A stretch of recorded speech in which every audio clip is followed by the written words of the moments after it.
Okay, so we're going to have our ongoing attendance na lang din during this discussion. So kindly listen, and then if your name was called, kindly answer. And that will be counted as your attendance. Okay, so we are now going to discuss yung ating handling ng fuels. So based on our discussion before, we have defined, nung simula, we already defined yung ating fuels. Again nga, how are we going to define yung ating fuels? Kindly give some definition lang to have our recall ng ating fuels. Let's have Santos. Ano po, Based sir? pagkakaalala lang. Parang Sige. ano po, combustible substance po. Okay, so that are combustible substance. Other definition, let's have Olave. Audible po ako.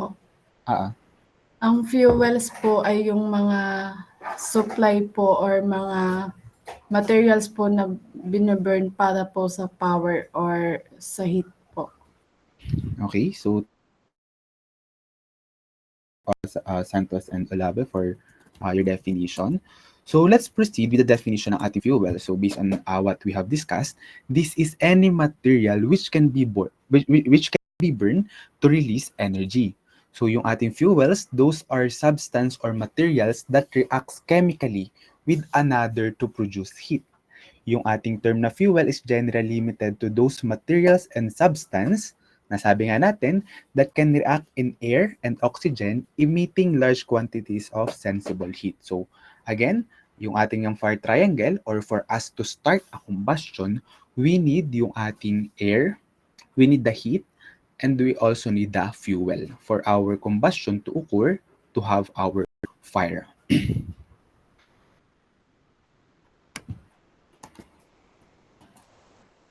Okay, so ano ba yung ating history ng paggamit ng fuel? So, we have different time scales or different history in different part of the world. Pero although time scales vary from country to country, the historical development of fuel used in industrialized nation follows a simple basic pattern. So a decline in the use of wood as fuel and the adoption of fuels with a higher energy content and diversification of fuels. So kung makikita naman natin yung ating naging history ng paggamit ng fuel, we are using different different fuels, no? Mostly yung wood, yun, or other biomass product.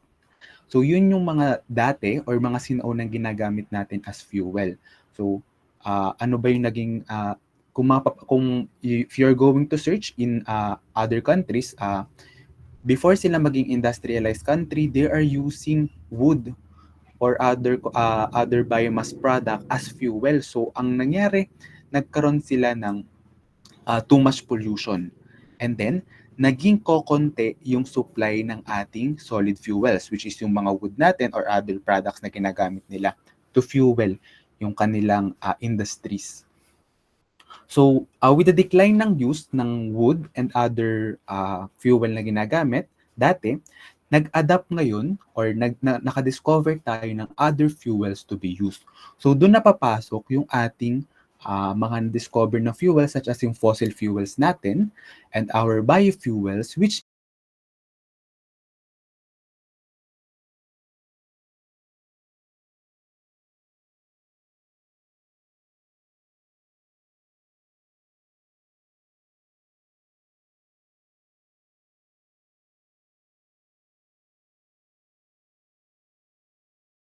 is and uses. Generally, yung ating mga fuels, they are classified based on their state. Meron tayong solid fuels, meron tayong liquid fuels, and we have also the gaseous fuel. Okay, so let's begin with the solid fuels. Sige nga, just give an example lang. Ano ba yung mga example natin ng solid fuels? Villena, Jerome? Wood po. Charcoal. Wood? Okay. Other example, let's have Dehan.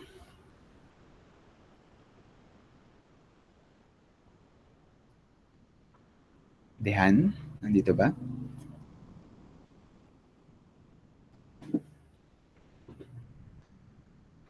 Wala ata siya. Sige, call later na lang. Let's have Seryosa. Ano pong nasabi na po? Nasabi pa lang is the wood, the charcoal. Wood and charcoal. Ano po? Yung pong gasoline po. Ay, solid po. Solid fuels ang ating ano.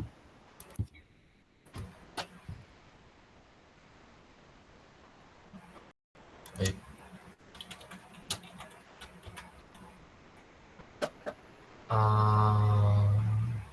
Coal po. Okay. So, yung ating coal, that is the mostly used na solid fuels. When we are going to talk the power generation, the electricity. So that is the most important na pag-aaralan natin in the fuels. The solid fuels, sabi nga dito, among the products, among the solid fuels are wood, yung ating coal. So yung coal natin, yan yung pinaka nagagamit natin na solid fuel. We have the lignite, peat, coke, and such byproducts as charcoal, sawdust, coal dust, spent mark, and bagasse. So all of these are example of solid fuels. But let's focus more on yung fuel na ginagamit natin in combustion for us to have yung ating energy generation. Okay, so yung pinaka-common or yung pinaka-ginagamit natin is the coal. So have you already heard yung ating mga coal-fired power plants? Familiar naman with our coal-fired power plants. So we are mechanical engineering. You're going to study this especially in power plant design. So coal-fired power plant ay gumagamit ng coal. Yung coal yung ginagamit para makapag-generate tayo ng electricity. Ayan. So yung coal natin, one of the mankind's primary energy sources is a rock-derived coal from vegetable matter through the metamorphosis, which requires that heat and pressure should act over long period on this matter, altering both chemical and physical characteristics. Okay, so let's have the definition ng more definition. So I added some information lang with the information na makikita natin sa ating lecture notes. So kindly take note then if you see important definition na wala sa ating lecture notes. So coal is considered a good source of energy due to its abundant supply, affordability, and reliability. Okay, so have you heard yung ating mga coal mining, yung ating pinagkukunan ng coal? So sabi dyan, our coal is abundant supply. So marami tayong makukunan ng coal. This is in the worldwide scale. But in the Philippines, alam nyo ba yung pinakamalaki or pinakakilala nating coal mine or kung saan kinukuha majority ng coal na ginagamit natin sa mga power plants? Do you have any idea?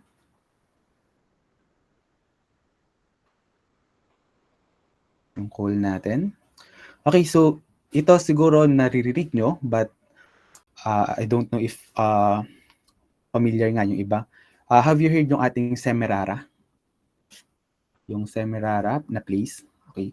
So that is the largest coal. I don't know if that's the largest, pero parang yun yung largest natin. That is the coal mine. Yun yung alam ko na coal mine dito sa ating bansa. So doon kinukuha yung mga coal which are used para i-fuel natin.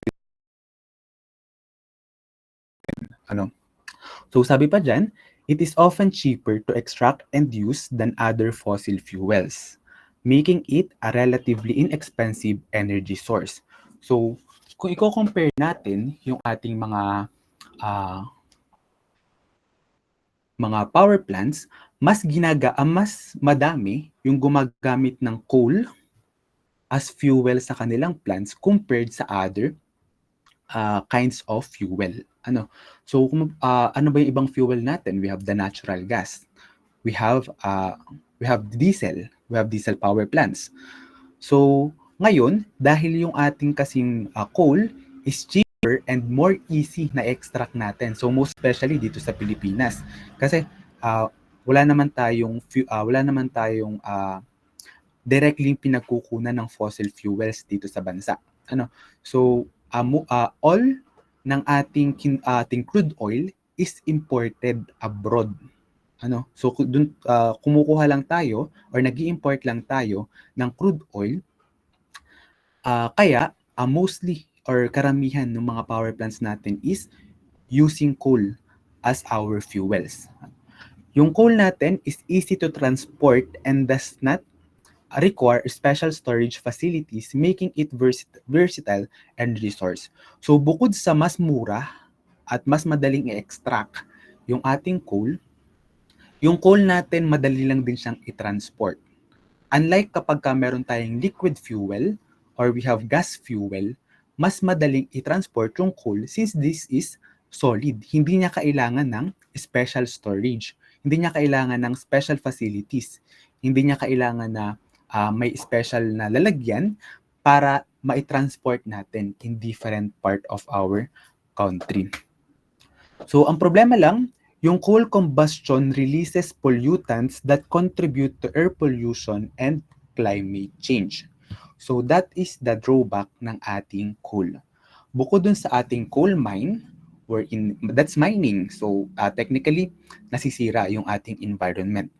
Ang isa pa sa pinaka-disadvantage ng paggamit ng coal sa ating environment is that coal combustion releases pollutants. So napakadaming pollutants na nare-release ng coal.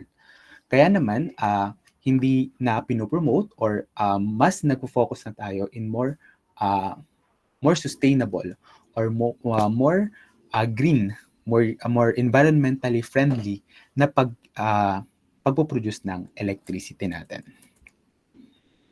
Okay, so this is just an illustration on how coal-fired power plant is happening. So again, we are focused on the combustion process pa lang. We are not going to focus naman on the whole function ng power plant. Kasi yung power plant design, you are study that in the future, kailangan lang natin maintindihan ngayon is the combustion process natin. So yung mga power plants natin, kung papansin nyo din, yung mga power plants natin is near sa ating mga bodies of water. So kasi, yung water that is used as sometimes cooling, for cooling ng ating mga parts ng power plant or kaya ginagamit siya as working fluid ng ating power plant. So another thing kung bakit siya malapit sa bodies of water natin is for the transportation ng ating raw materials. For example, the coal. Kasi kung ilalagay natin yung power plant natin on sa mas malayong lugar, so magkakaproblema tayo sa transport kasi ita-transport natin siya through sea or through the bodies of water, and then magagastos pa tayo ng transport from the port or yung ating drop-off point ng ating raw material papunta dun sa ating mismong power plant. That's why it is situated near the bodies of water. So yung coal natin, that will be the fuel. Kumbaga, pagkakuha ng coal natin, dadalhin lang yan dun sa ating storage facility or kung saan natin ilalagay yung ating coal, and then that will just put in sa ating boiler furnace. So as we have discussed naman dun sa ating thermodynamics 2, we're going to use steam to power or to create power, to create work. Itong ating coal will be put sa ating boiler para mapainit yung ating water. Yung water natin from bodies of water, hindi siya directly kinukuha, tinitreat pa yan bago magamit sa ating power plant. So meron talagang mga water treating facility water treatment facility yung ating mga power plant para sila yung magtitreat ng water na gagamitin sa ating power plant. So ang magiging focus natin is when the coal is used to have the combustion para mapainit yung water natin sa ating boiler. So that water will create steam, and yung steam natin that will power yung ating yung steam natin will power the turbine so that we can create electricity to be used sa ating mga household and the industry. Okay, so that is our coal. Now, we have different ranks ng ating coal. So may iba't iba tayong types or ranks ng coal na ginagamit. So we have the lignite, the bituminous coal, and the anthracite. So yung lignite natin, that is, ang rank na to is based on the carbon content. So syempre, mas mataas ang carbon content, mas mataas yung kanyang energy content. So yung lignite natin, ito yung may pinaka-lowest among the three. Tapos yung bituminous coal, ito yung mostly ginagamit natin sa mga power plants. So this is more dense than lignite and is black in color. So the heating value of this coal ranges from about 10,000 BTU per pound to 15,000 BTU per pound. So this coal is the most commonly used in the electric power and the production of coal tar and coke through destructive distillation. So next natin is the anthracite. The anthracite natin, this is the hardest of all the rank of coal and typically has the lustrous black appearance. So itong anthracite natin, medyo mahirap siyang hanapin. Sobrang taas ng kanyang energy content, kaya mas maganda siyang gamitin in industry natin. So pero sabi nga natin, mas mahirap siyang hanapin. Okay, so let's have our liquid fuel. So yung application ng ating mga solid fuels, that is mostly on mas madali nating makikita in the power plants or the energy generation. So how about the liquid fuels? Ano yung madalas nating ginagamitan ng liquid fuels? 12.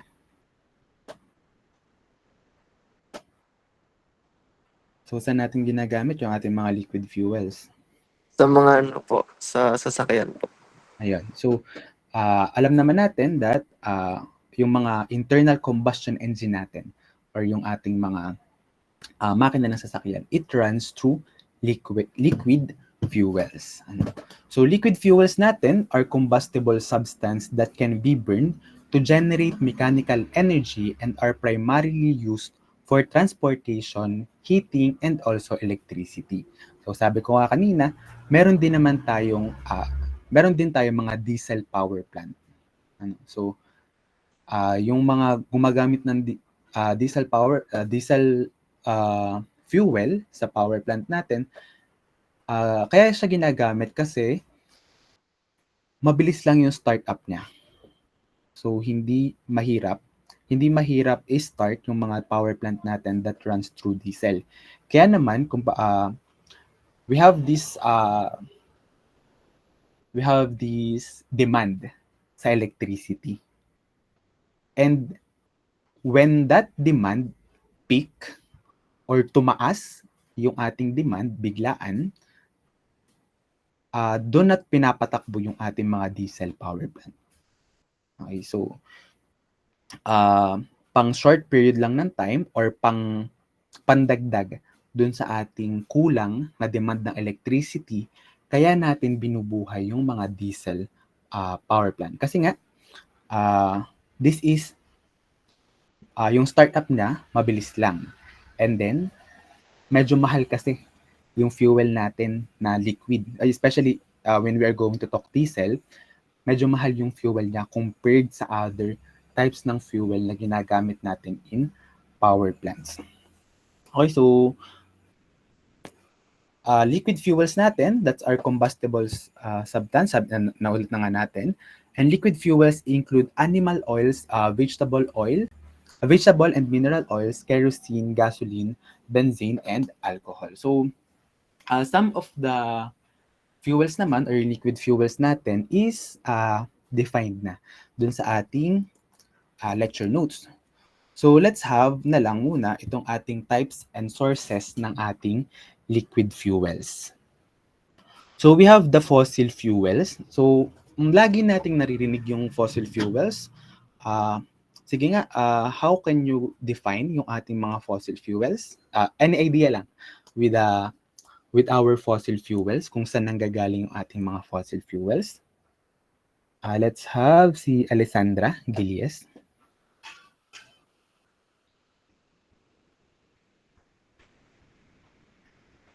Nandito ba?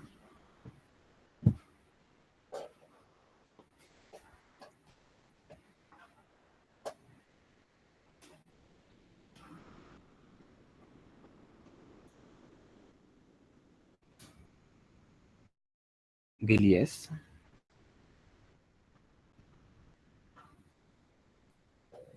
Sige, let's have si Alcantara Lawrence. Sir, ano po ulit yan?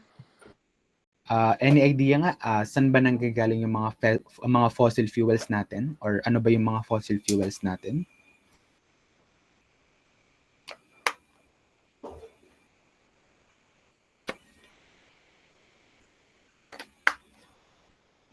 Sir, tama po ba? Yung if ever is coal. Nanggaling po siya sa ano? Sa mga woods. Okay, so that can be. Galing siya sa mga wood or organic material. Okay, thank you. Any other ideas? Saan ba nanggaling? Or any idea kung ano yung ating mga fossil fuels? Arabia?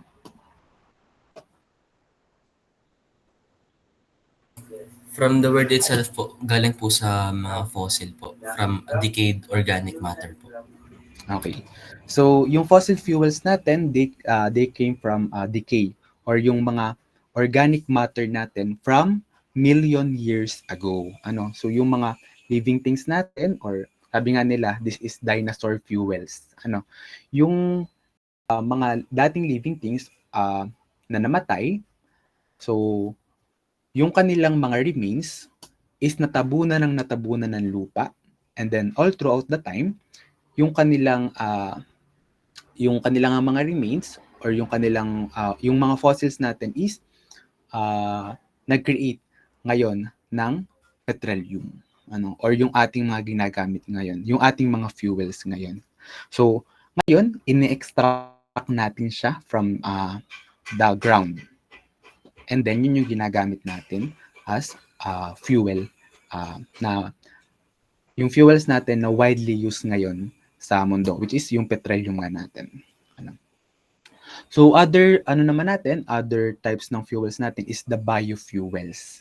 Kung yung fossil fuels natin that came from sa mga fossils natin or the remains or decay ng ating mga living things or organic materials from many years ago, ano naman kaya pag sinabi nating biofuels?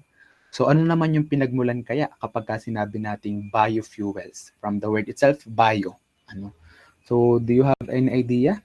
Let's have si Katapang. Hello po, rinig po ako. Dilig naman.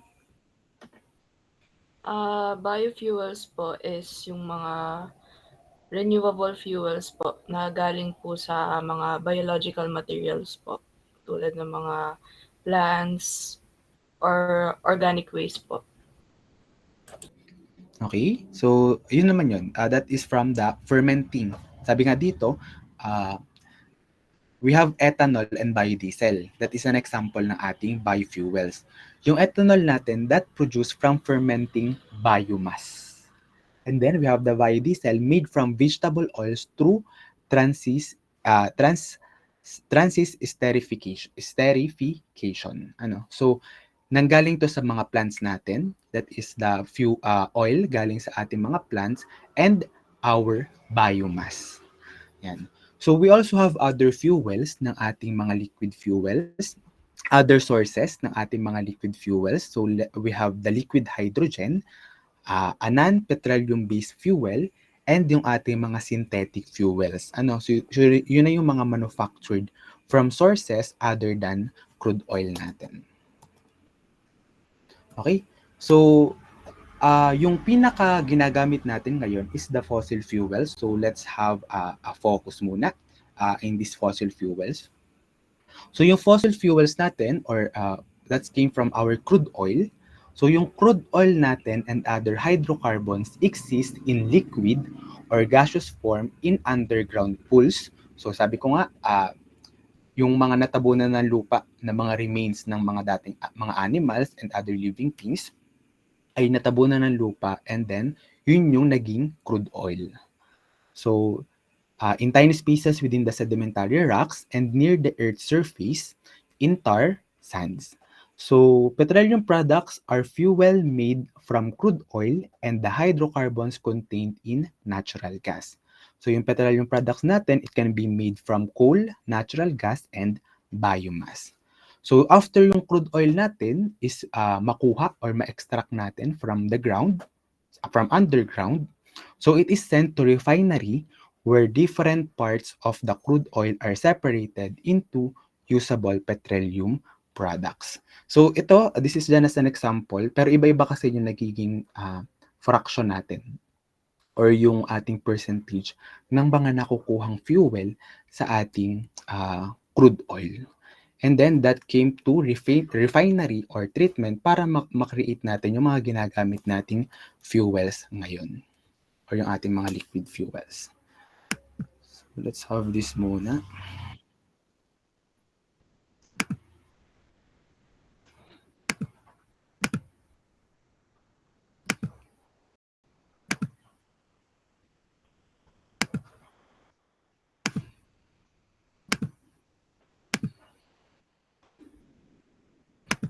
Velvety diamond-shaped chocolate with a crunchy nougat filling. Refining begins with a process called distilling. After oil is super... May audio ba? Pakinig niyo yung audio. Okay, so ito, I will be going to show you lang yung ating refinery. So after nating makuha yung crude oil from underground, it will be sent to refinery para ma-extract natin yung ating mga liquid fuels. Yung ating gasoline, yung ating diesel, and this is how it is done. So, panoodin na lang muna natin yung ating video. Heated. Refining begins with a process called distilling. After oil is superheated, it becomes vapor. The vapor is fed into the distillation unit. As it rises and cools, the vapor turns back into a liquid. Using stacks of trays, the liquid is easily collected and separated by weight. The lighter and medium weight liquids require less processing before they're ready to be used in cars and trucks. The heavier liquids need more processing to become useful.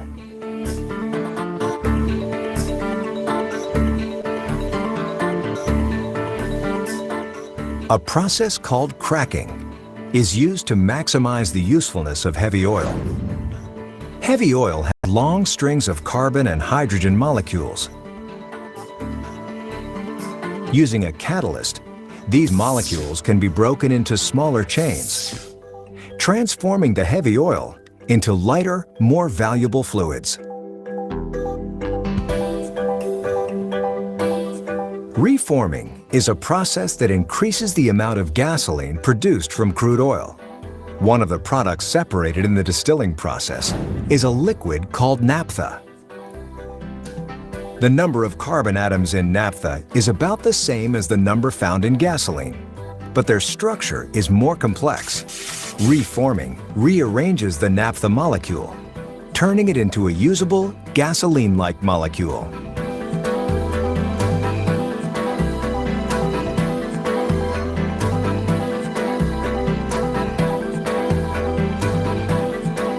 Blending is a process of mixing different refinery products to make finished petroleum fuels. Gasoline, for example, is blended to achieve octane standards, creating the grades of gasoline you see at the pump: regular, mid-grade, and premium, that are necessary to meet the needs of specific engine types.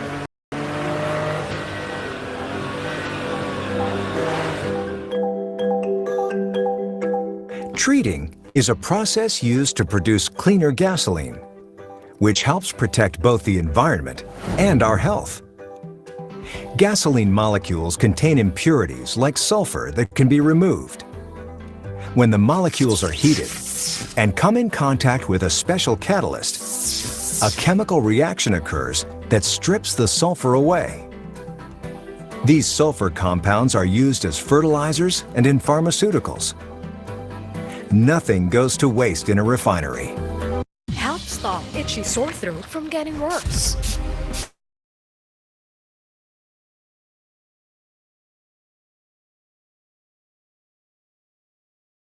Okay, so nakita naman kung paano napaprocess yung ating crude oil para yung crude oil natin that will turn into gasoline, to diesel, and other liquid fuels. Nakita ba? Okay, so going back dito sa ating figure kanina and in the presentation. So makikita natin ano yung madami or pinakamadami nating nakukuha na liquid fuels sa ating crude oil. So ano yung pinakamadami na yung pinakamadali nating makuha na fuel sa crude oil after refining it? Sige, let's have si Perez, Kriza. Gasoline po. Okay, that is the gasoline. So sabi nga dun sa video, mas madaming treatment yung kailangan kapag mas mabigat yung ating fuel. So sabi nga dun, tinuturn siya, yung crude oil natin, ginagawa siyang gas. And then, saka siya ina-evaporate para mapaghiwa-hiwalay natin siya based on the density ng ating fuel. And mostly is the gasoline na nakukuha natin. So, yung ibang product natin, kailangan pa niya ng treatment para mas mapakinabangan pa natin. So, kung makikita natin, meron tayong gasoline, meron tayong diesel, meron tayong heavy fuel oil, and also yung jet fuel natin. So, dun din natin nakukuha yung ating liquefied petroleum gases na ginagamit naman natin in our households. Okay, so that's for our fossil fuels. So ngayon, let's have ano naman yung ating mga biofuels.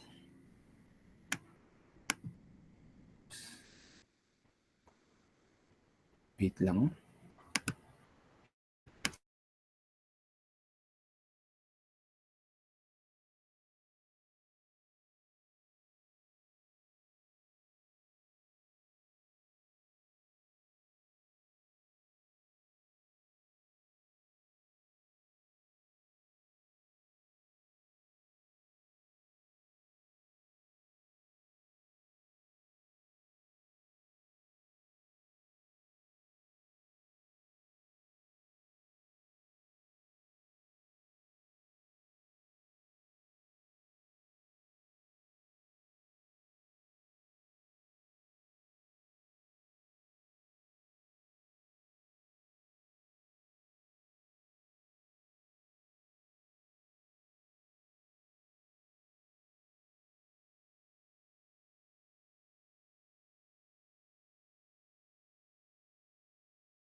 Biofuels are combustible fuels created from biomass. The term biofuel is usually used to describe liquid fuels such as ethanol and biodiesel that are used as replacements for transportation fuels like gasoline, diesel, and jet fuel. Ethanol is an alcohol formed by fermentation. It is used as a replacement for or additive to gasoline. Biodiesel is an oil produced by extracting naturally occurring oils from plants and seeds. Biodiesel can be combusted in diesel engines or blended with diesel fuel. Biofuels are grouped in 3 categories based on the type of feedstock used to produce them. First-generation biofuels are produced from food crops. For ethanol, feedstocks include sugarcane, corn, maize, and others.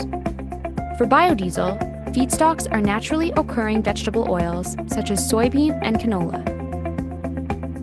Second-generation biofuels are produced from cellulosic material such as wood, grasses, and inedible parts of plants. This material is more difficult to break down through fermentation and therefore requires pre-treatment before it can be processed. Third-generation biofuels are produced using the lipid production from algae. In addition, the term advanced biofuels is used to describe the relatively new technological field of biofuel production that uses waste such as garbage, animal fats, and spent cooking oil to produce liquid fuels. Biofuels are currently the only viable replacement to petroleum transportation fuels because they can be used in existing combustion engines.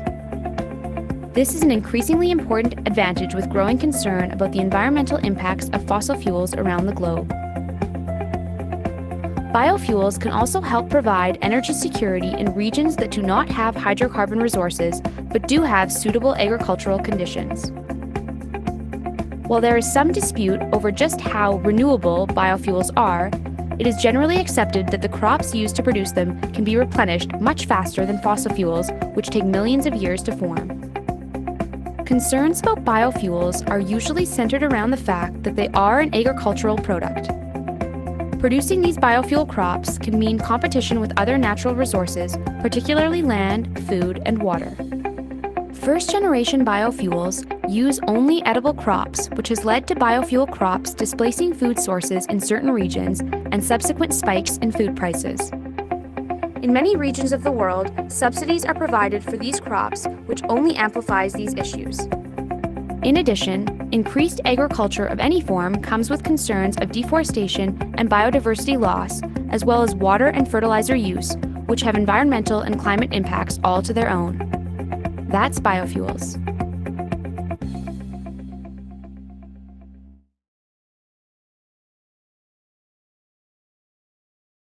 Okay, so based on our the video, yung biofuels natin, that is the most viable or the only viable replacement natin to our fossil fuels. So pwede naman pala na ang gamitin natin is the biofuel. Sa halip na gumamit tayo ng ating fossil fuels which takes million of years para magkameron ulit. So in short, yung fossil fuels natin, that is non-renewable. So bakit kaya hindi tayo fully makarely into biofuel? So bakit kaya kailangan pa din natin yung fossil fuels kung meron naman pala tayong biofuel? So do you have any idea? So idea lang kung bakit kailangan pa din natin ng fossil fuels when in fact meron naman tayong biofuels na kaya or the most viable replacement to our fossil fuels. Hernandez.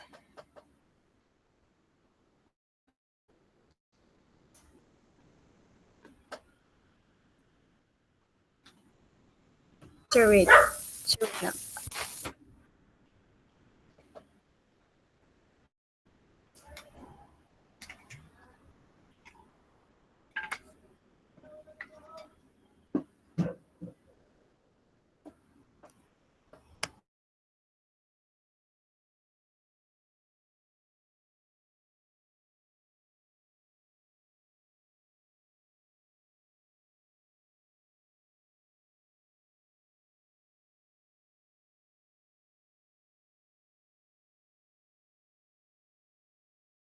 Sir, dahil po ba mas kayang mag-provide po ng mas kaya po mag-provide ng fossil fuel po ng energy po kaysa sa biofuel. Okay, so Hindi siya yung pinaka-answer but sige. Kasi yung biofuels natin, it can replace na or pwede na natin siyang gamitin directly. When it process, yung ating biofuel, pwede na natin siyang gamitin or pwede na natin i-replace yung ating mga ginagamit na fossil fuels. Okay, so any idea pa kung bakit hindi natin kayang mag-rely sa biofuels lang? Let's have Buwan. Nandito ba? Sir, excuse me po. Sir, ano po, ang tanong po ba is bakit hindi po makapag-depend fully sa biofuels po? Bakit kailangan pa natin ng fossil fuels kung pwede naman palang gamitin yung biofuels natin as replacement?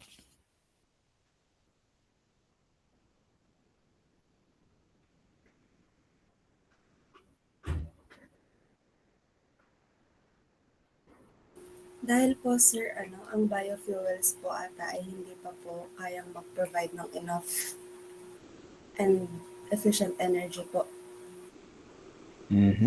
Okay, ano pa? Other idea pa kung bakit? Let's have si Zalameda.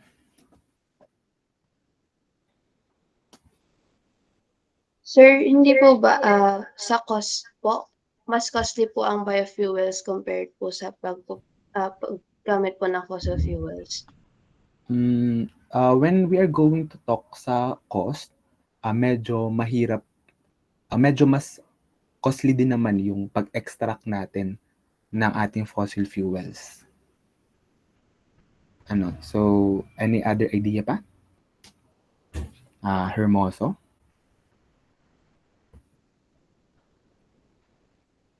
Sir, ang fossil fuels po ay meron pong higher concentration of energy than biofuels po. Kaya need pa rin po ng ang fossil fuels po. Okay, let's have another idea pa. Patulot.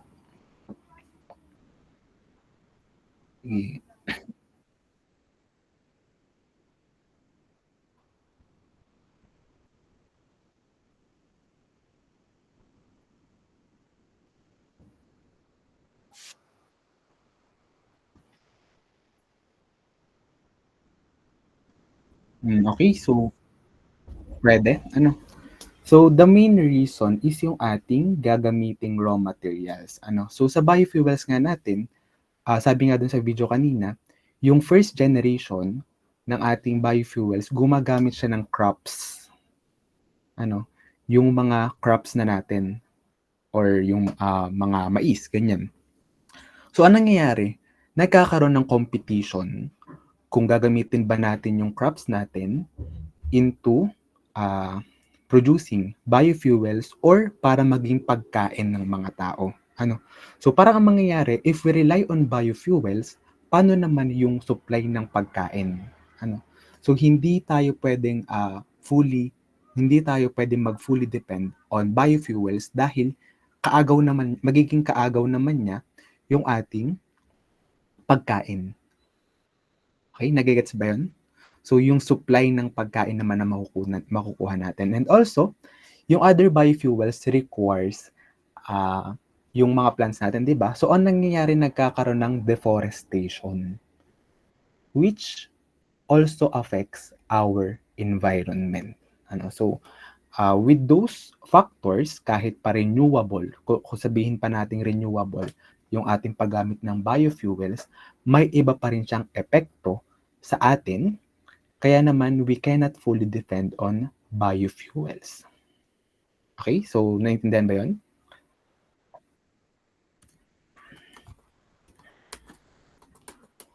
Okay, let's continue. So, ano ba yung silbi ng biofuels dito sa ating bansa? So, especially, sabi nga natin, wala tayong sariling fossil fuels. Wala tayong na-extract sa bansa natin. All of those are imported.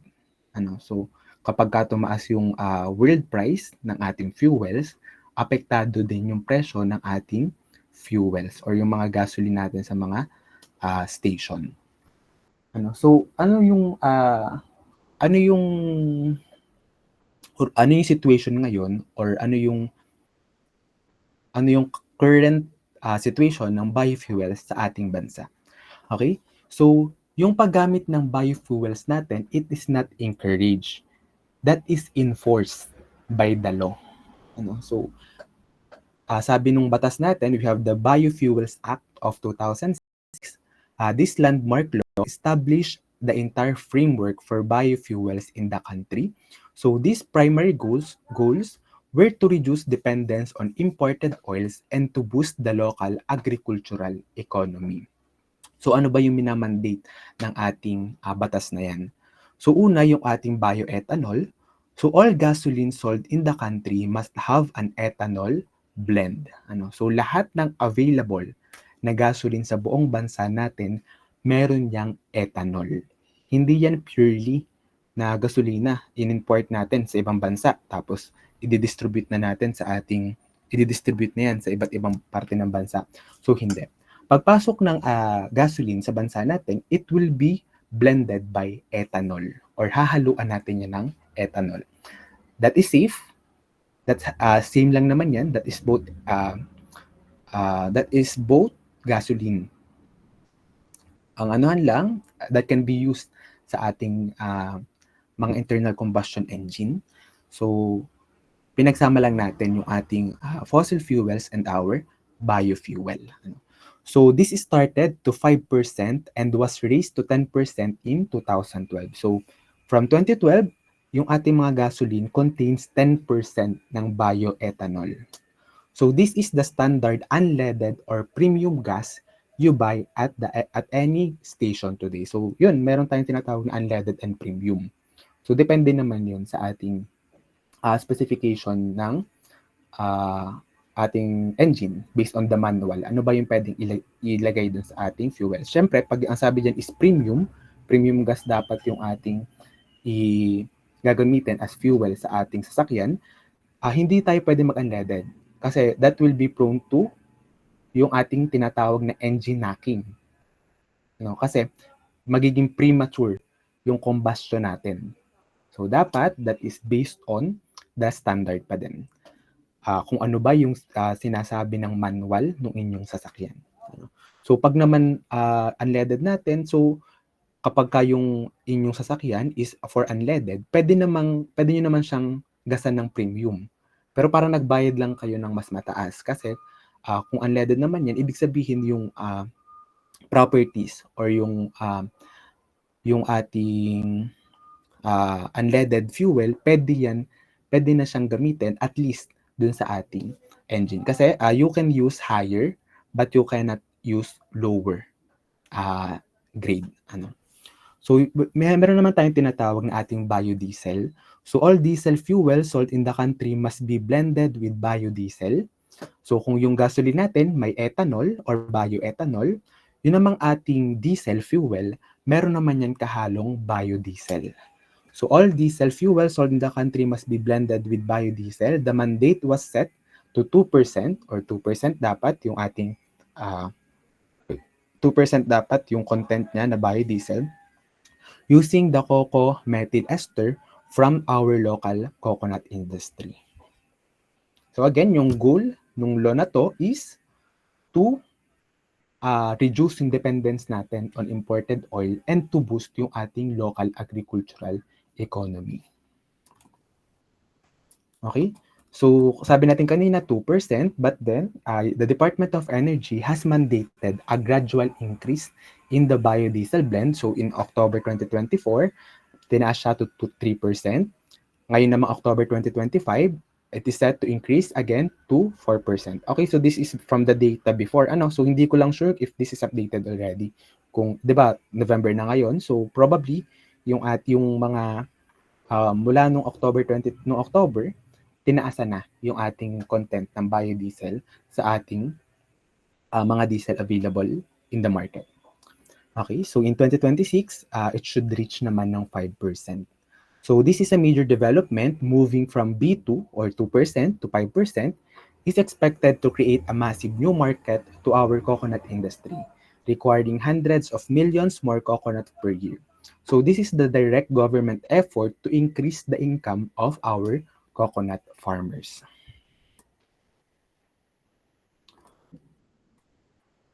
Okay, so that's it for our liquid fuels. So mainly, we talk about our fossil fuels and our biofuels. Okay, so lastly, let's have itong ating gaseous fuels. So yung gaseous fuels natin are any fuels that are in a gaseous states at normal temperature and pressure. So kung irarank natin yung ating mga fuels na ginagamit, pinakamadaling gamitin yung ating gaseous fuel. Ang kaibahan lang, mahirap siyang i-transport. Mahirap siyang i-store. Kasi gas nga siya.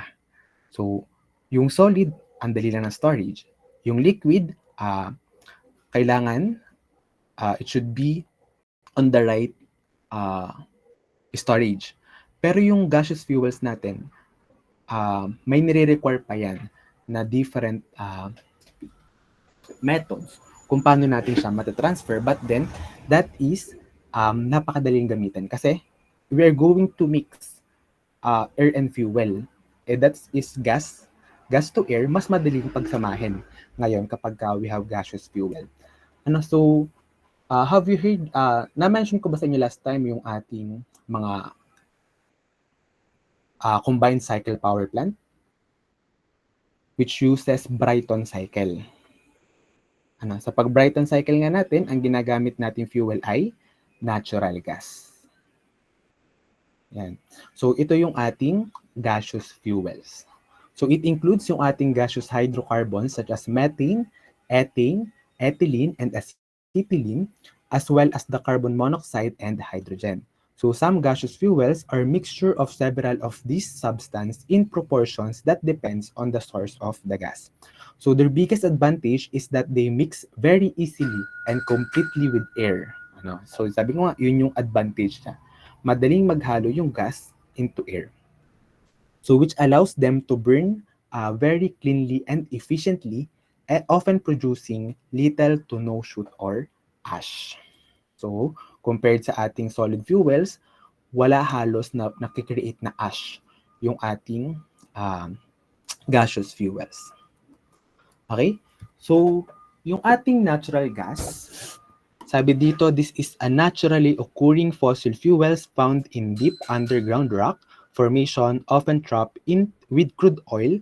Its main component is 85% methane. So, 85% methane yung ating natural gas. So, a major fuel for generating electricity. So, sabi ko nga, yung ating mga natural gas power plant or yung ating mga combined gas power plant, usually situated siya sa Batangas. So, Batangas yung pinaka-center ng combined power plants natin. If you heard yung mga power plant natin sa Ilihan. Ngayon, ang ginagamit dyan is the natural gas. So, bakit kaya Batangas yung ating lugar? Kung bakit meron tayong power plant powered by natural gas natin. So, kung i-compare natin, yung liquid fuel natin, all of those are imported. And then, dito na pinaprocess natin dito para mahaluan ng ating mga biofuels. Ang kaibahan, meron kasi tayong natural gas dito sa Pilipinas. Okay, so ano kaya yung ating natural gas field dito sa Pilipinas? So, saan tayo kumukuha ng natural gas?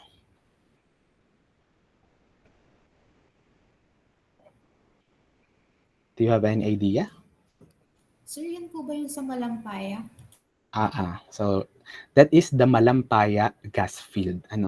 So, yung ating Malampaya gas field is situated, I think, hindi lang ako sure, pero parang sa around Palawan, Mindoro. Ganyan.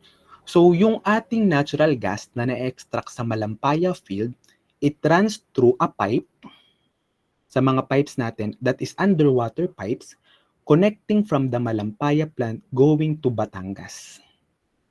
So, may pipe directly connected sa Malampaya papunta sa Batangas.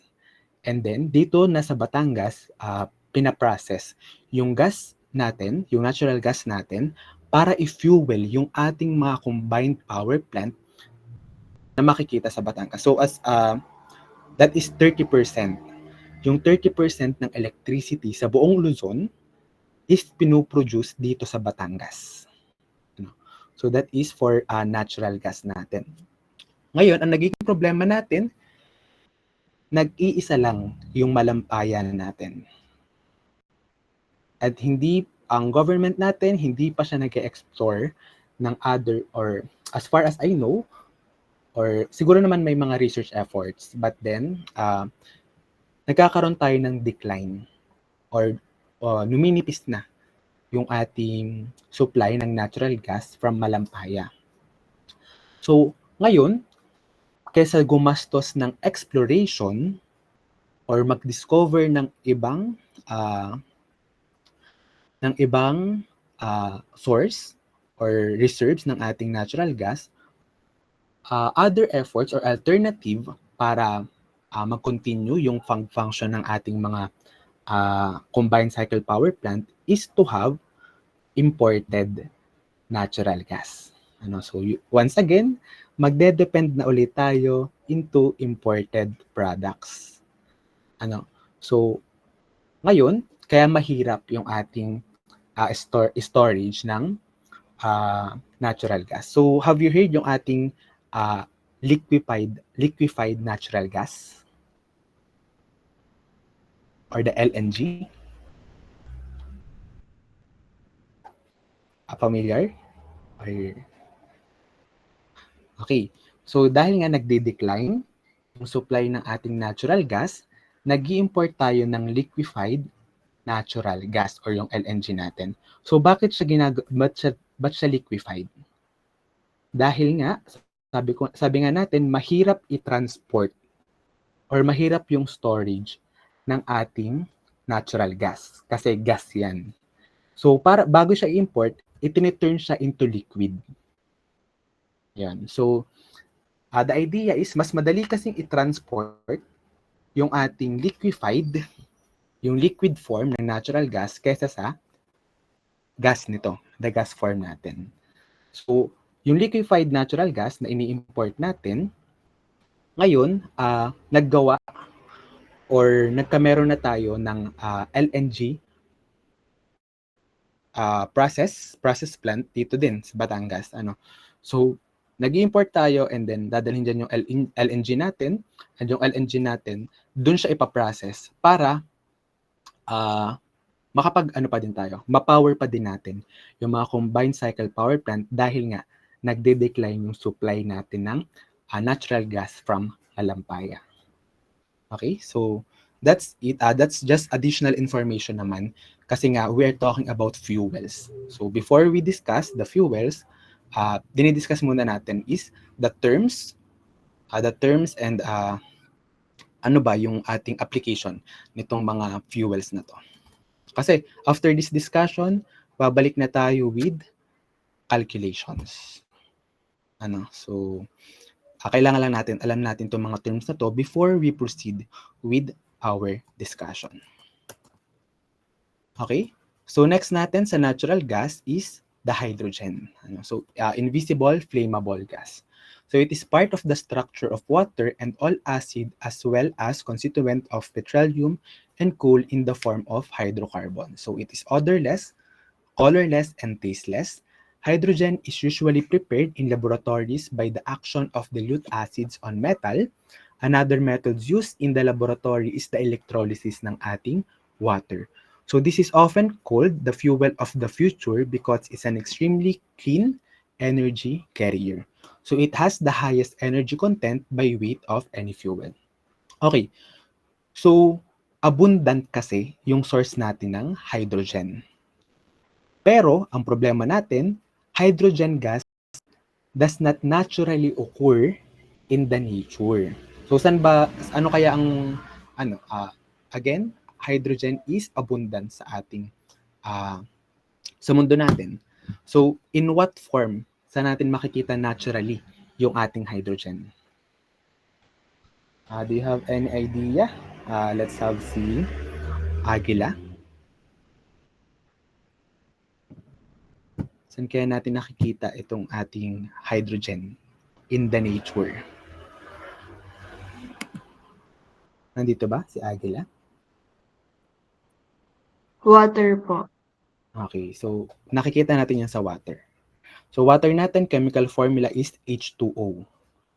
So hydrogen, that is in form of water, kaya hindi pa natin siya pwedeng pakinabangan.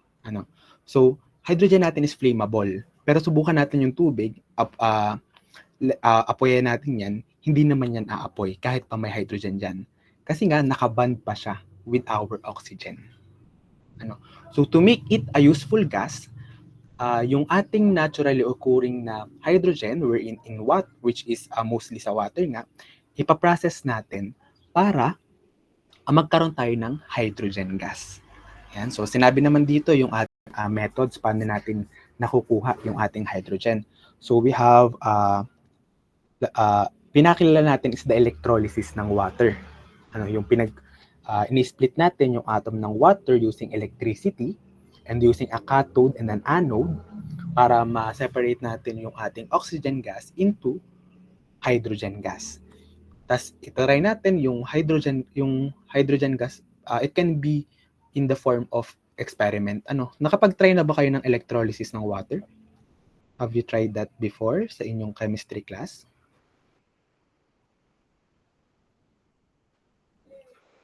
Parang hindi pa.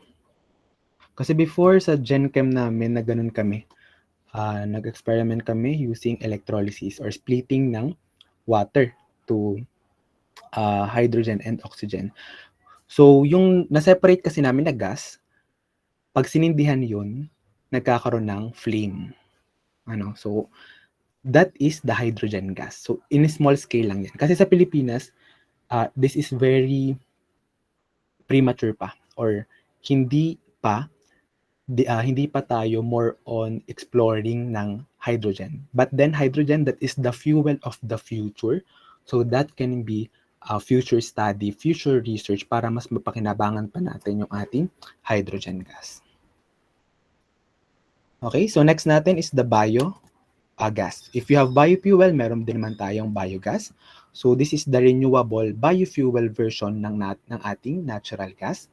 So it produced when organic waste like animal manure, food scraps, or sewage breaks down in the environment without oxygen. Okay. So I think that's it. I hope you understand yung ating different fuels. So, wait lang. Ayan, are we clear with our discussion? Do you have any questions before we proceed with the attendance? Okay, wala na naman. Sige, let's have, sino kong tinawag? Si Aguila. Haen. Haen. Present po, sir. Salazar. Present po, sir. Magsino. Present po, sir. Motas. Present po, sir. Atienza. Present po, sir. Arcelias. Present po. Pita. Present po, sir.